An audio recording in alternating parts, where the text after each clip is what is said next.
Welcome to Graham Kerr's Kitchen. It's really two programs in one. This is a series that appeals to your creative side. Food that is sumptuous stuff. How could that be? This is a program about people who want to eat healthy and reduce calories. Actually, it's about food with an aromatic quality that fills the nose. Oh, sure. But it's also about keeping my arteries clean by reducing fat. But it doesn't mean a thing if the food isn't rich and colorful. Maximize the flavor. Okay, but I must have healthy food that I can cook in minutes. I must minimize the risk. So welcome to Graham Kerr's Kitchen, where we get our heads together just for you.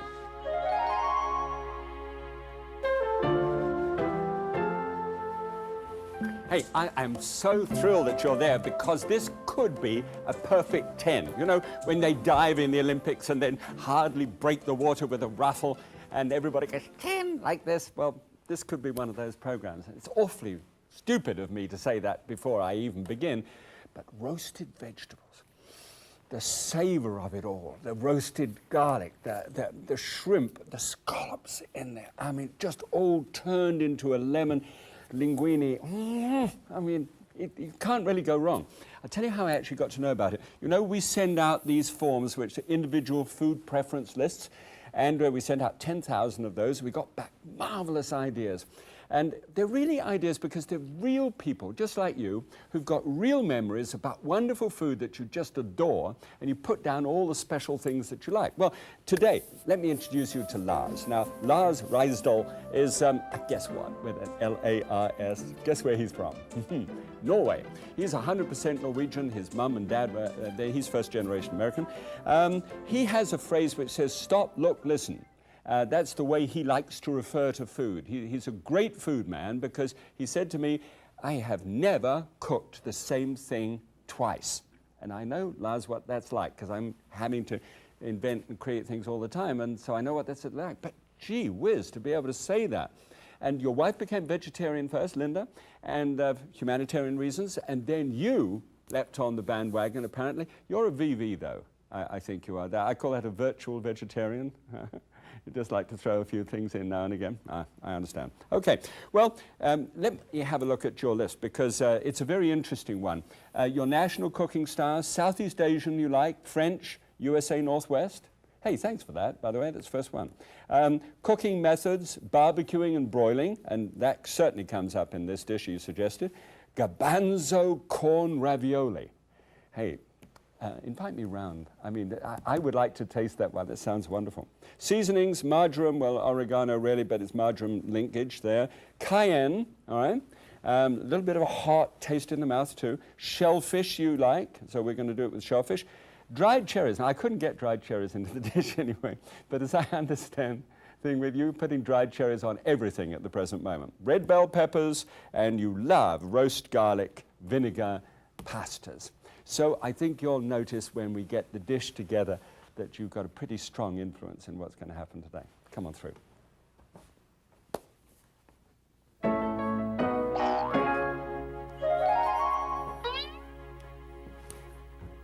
Well, of course, the important thing is, talk about diving earlier on, that the springboarding business is to jump up and down on some technique, just a basic technique, and then just take other foods that you love and assemble them together, do your own dive virtually into your own circumstances. So what we've got here is the idea of roasting vegetables, well, broiling vegetables in a way.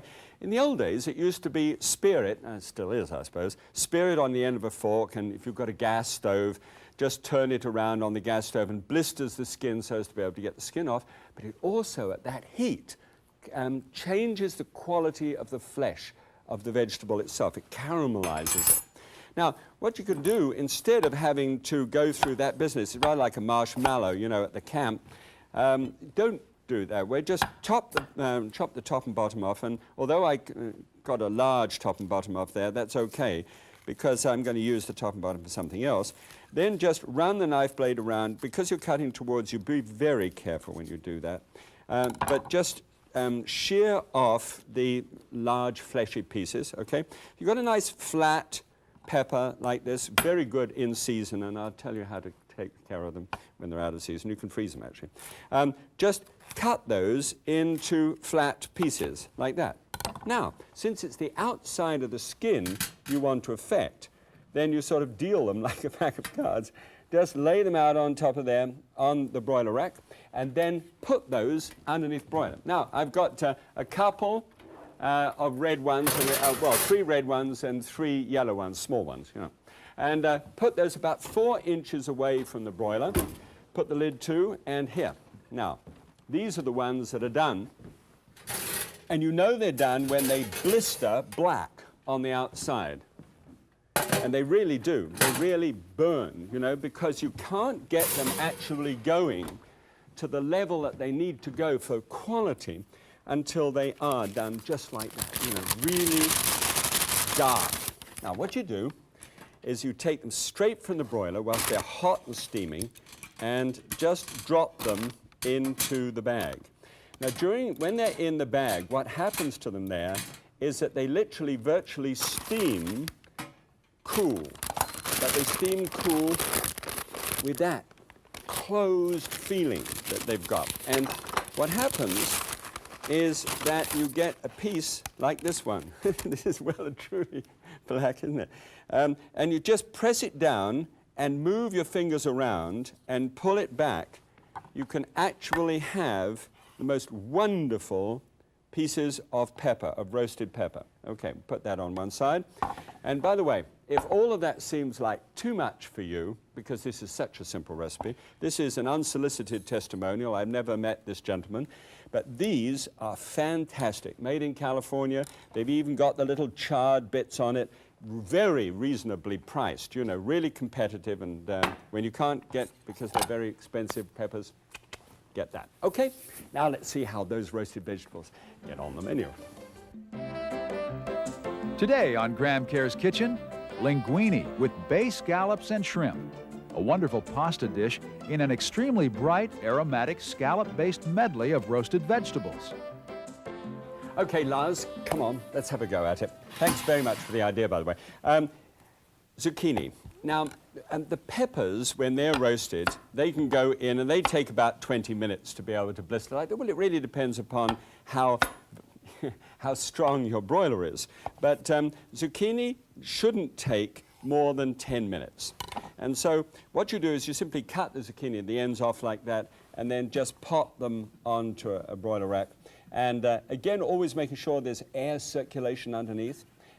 Lift it so that the open side of the zucchini is available to the broiler. And just pop that in, preheat it, and just close that up, and it should take 10 minutes.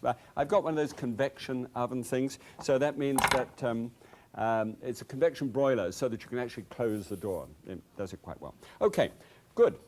Now, let's try the sauce. Let's try and get that one on the way. I've got here, oh, let me show you this. This is kind of fun. I need half a teaspoonful of oil. Now, watch this. All right, that's a quarter teaspoon. Isn't that fun? And that's half a teaspoonful. So you don't have to fiddle around with this sort of thing, but you can just simply drop it in, the oil in with a squirter. When you know how much actually each squirt is worth, it's really very helpful. All right, so that's quite strong. And we'll drop in then the pieces of pepper. Now, you don't really have to go to fine dice for this. This is like the piece of pepper that I, hacked off the top. If you just bash a knife through it, you can be really on your way. Let's see, got a couple of spares. And just lift it up, drop it down. And what happens now in here is in that oil that I've got, and just tossing that about, is beginning to break out some oils from that, the same sort of kind of caramelizing feeling that you get from the broiling, but we're making a basic sauce. And that sauce has also got Roma tomatoes as well in it. Now, Roma can be Romas, or they can also be Viva Italias. Now, they'll be the same kind of shape. They'll be rather more broad-shouldered. If you can imagine a Roma is like this, kind of pear-shaped, and a And a Viva Italia is going to be like this. So you can always remember the Viva Italia is the tomato of choice now, because it's got wonderful sweetness to it and can resist all kinds of things. I'm not a gardener really yet, but I'm going to be. And whatever it resists, please believe me, it resists it. All right, now just toss this around. And I need to get some garlic into here, but not garlic as I'm normally accustomed to, just pounding the top. I'm taking a leaf out of Lars's book. Now, Lars is such a keen garlic roaster that what you do, you just take the top off the garlic like that. Make sure that it's a nice piece of garlic, by the way. I keep garlic in this kind of container with little holes in it. And if you keep it there, it'll keep for about 2 weeks. A really good garlic clove. And a little cork thing on the top. Okay, pop it into there, wrap it up, put it into the oven at 350 degrees Fahrenheit for 40 minutes. Just that simple. Then you take it out. Just make sure these don't burn. Just keep on giving them a little toss around there like that. Nice to have you with me. Good. Place this down and just open it up, and it should be squishy. And you should put the blade of a knife on the side of it like that, and whee, it's kind of fire all torpedoes. Actually, it came out the back as well. It's just like toothpaste. Isn't it marvelous that you've got new toothpaste things nowadays? So they aren't the old lead tubes that we used to have. I don't know, you probably still, maybe there are some around that still have lead tubes, but anyway, so just take that puree, that roasted puree. Now, why go to that trouble? Well, you go to that trouble for the simple reason that it is mild, it is sweet. It isn't that, hey, I'm here with the garlic feeling. It is round, gorgeous flavor. And you've got to try that, especially with seafood, where you need to have that round off sort of feeling just a little bit more. Okay, now for the tomatoes. Remember, we took the tomato and lent on it in a plastic bag. I only did this, frankly, one day because it seemed to be a little less messy, you know, and anything to cut down on the mess. So I keep a plastic bag for that reason. Just pop it down there. They're all crushed and ready to go. And of course, I wash the bag out and use it again, don't worry. And this is stirred around, and you've just got to put a little bit of spicy in there. Now, because Lars liked this, we just added this because I knew that I could. Here is a 1/4 teaspoonful of pepper flakes. Now, you may say, oh boy, I've tried those before. I couldn't possibly take that. Don't worry. By the time we finish with this, it's just a background flavor, and it just feels wonderful. This is marjoram, same as sort of oregano, if you like. Well, it's a wild marjoram form. And this is 1 teaspoonful of fresh marjoram, although marjoram also dries well, so you could use dried. And stir that about. Now, get all the little bits down from the outside, lay it all out on the surface. You've got about a medium heat there, and we just pop the lid on the top and just let that go, I think, for the best part of about 5 minutes. Well, 5 to 8 minutes should do fine. All right. Now, let's show you the shellfish idea in the raw. This is a shrimp when it's cooked with its head on. When you get shrimp, which is at the market, it will be like these tigers are here. They'll be bluey green. They're called green, but they're really more blue. And these are about 20 to 30 to the pound. You simply cut around the back like that, just open them up. Just check that if there's got a black line through here that's gritty, there could be a sand gland in there, or the bowel if you prefer, and that can be removed. And you just strip the skin off and you're done. These are some scallops. These are singing scallops, and this is a gonad. This is, or the roe rather, of the scallop, which is left on in Europe but is taken off here. This is a jumbo scallop, and this is a bay scallop. I wouldn't mind betting that you would prefer the jumbo, maybe, because it looks like it's wonderful. This would be the one for me. Bay all the time. I prefer them that way. So I've got a 1/2 pound of bays and a 1/2 pound of shrimp there, and we'll chuck those in just a moment. All right, now, this has had, I know it hasn't had 8 minutes, but hey, come on, can't stand in the way of progress. And so we'll stir that around together and then bring it over. And after 8 minutes, there's a lot of juice which is collected there. And you just simply stir it into the bottom of the pan. Put that pan over there. I want that pan later on, so I put that on the heat. And take my sock sieve thing and just push it all through to get it nice and juice removed. Squeeze out all the juice. You know, the absolutely beautiful thing about this is that there's nothing in there, no water whatsoever. There's the juice from the tomato, and there is all the peppers in there, which were just the tops, you know, virtual trim. And you have got yourself a sauce now in the bottom. Not much, but just enough that you need. All right. First of all, there is a way of making linguine. It's lean guine and fat torcini, so you can remember that the lean is always the thinner one, the linguine. So with lemon juice and black pepper. Lemon and black pepper. And this is fresh, so it only takes 4 minutes for that to come to the boil and to be ready. Oh, slightly the wrong size. There we go. I always put that on the top to help it to come to the boil quickly and disturb it, you know, as you get the pasta going. All right, let's see how these are doing now. Now, just perfect. Just perfect. Look at that. There they are. And they take, as I said, just a little bit less time, normally, than the peppers. And just take those straight from the broiler, straight down into a pan like that. Okay? And then a drop of oil, just a quarter of a teaspoonful of oil, well, maybe half a teaspoonful of oil. And then here are the pieces. Remember how I skinned those at the beginning in the roasting? There are the reds and the yellow peppers just dropped down into the top.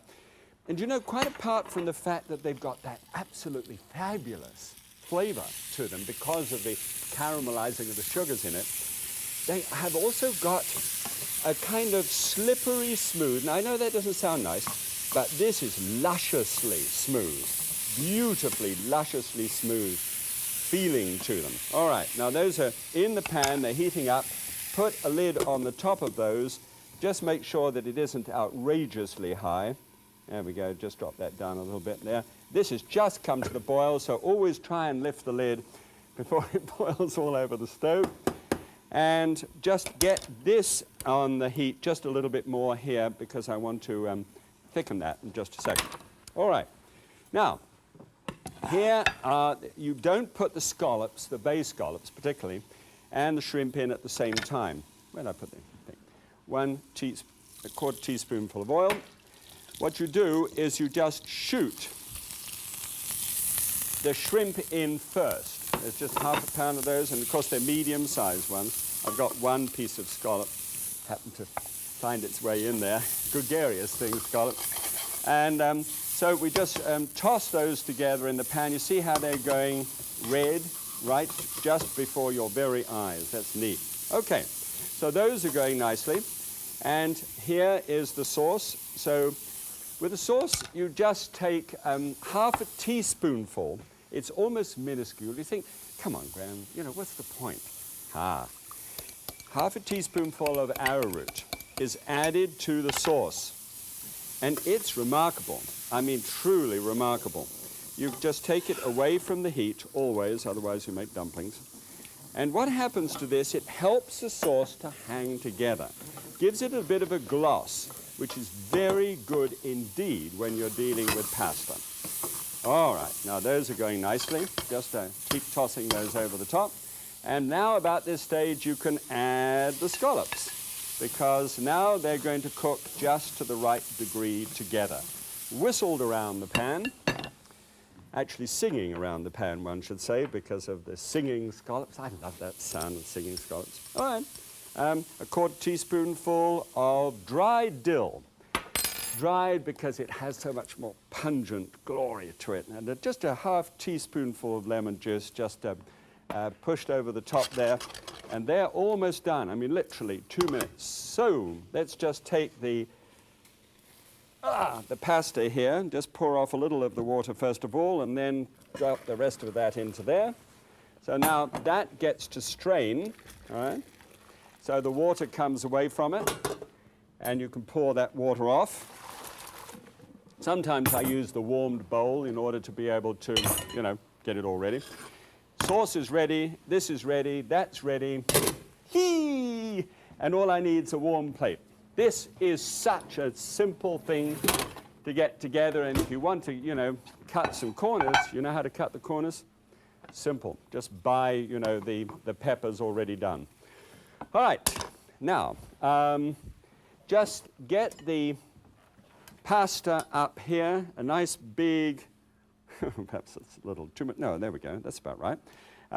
Put it on the base like that so that all the flavors are going to drench down into it. And then just simply take the sauce, pour it over the top, take the shrimp and everything, dump that on the top of that, and then just ladle it. Look at it. I mean, look, isn't it? Look, wonderful. Just, and glossy and gorgeous with that shrimp just perfectly cooked over the top. Oh, and just a drizzle of the sauce over the top. It looks absolutely wonderful.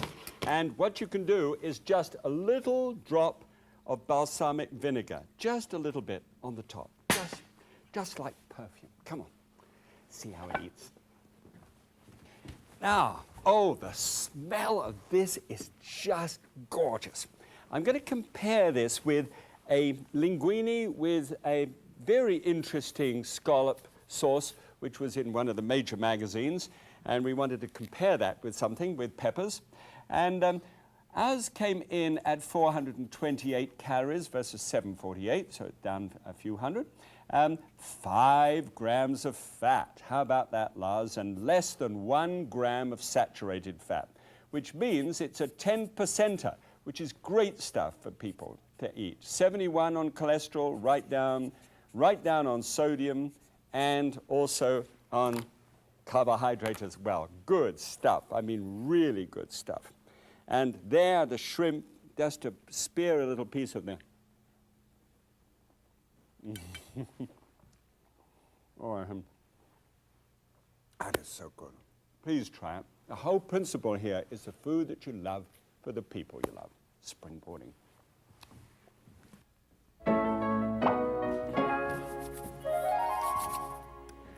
Okay, well, let's assume for just a moment that, that peppers are in high season and you really enjoy them. Okay, then it's a family thing you can do. I'll show you in a moment how you can actually freeze them. But right now, a great sandwich. And because you've gone to that trouble ahead of time, and here's the extra meal that you can slosh up quickly. Just take a little of the French mustard. Be careful because it's high sodium for anybody who's hypertensive, but oh well, you know. And then we take an ounce of ham. Now, you may say, well, I don't do things like that. I send letters overseas that way, but I don't build sandwiches that way. Well, it really depends on how interested you are to be able to have this exactly as per the numbers that I've done. 2 slices of an imported Swiss low-fat cheese goes on the top. Don't let that deter you, because then you put on the top several pieces. This is called a Suzanne sandwich, by the way, after my senior food associate made it for me one day, and I thought it was the best thing I'd ever eaten my whole life. Okay, and then 2 pieces of fresh basil on the top. A little butter lettuce then is torn and put on the top of that. You put that on top, and you eat that, and you are living. I mean, it's so simple, but it's so wonderful. Now, if you've got the family around, and your red peppers or green or yellow or whatever are really coming down in price, here's something you can do. Put a piece of wax paper, roast the peppers just like before, remove the skin, lay them out on there, and so they don't touch, and then just pop them away in the deep freeze. They'll freeze very quickly, right?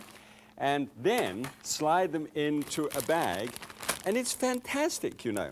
all you have to do, and you can leave these out at room temperature to be able to defrost, is just bring out a piece like that, and you're off and running. I mean, there's so many times when I wish that I had roasted peppers like that in a bag. Remember, you know, you can get them in the jar, but there's something rather wonderful, isn't there, when the price is right down on the ground of doing it yourself?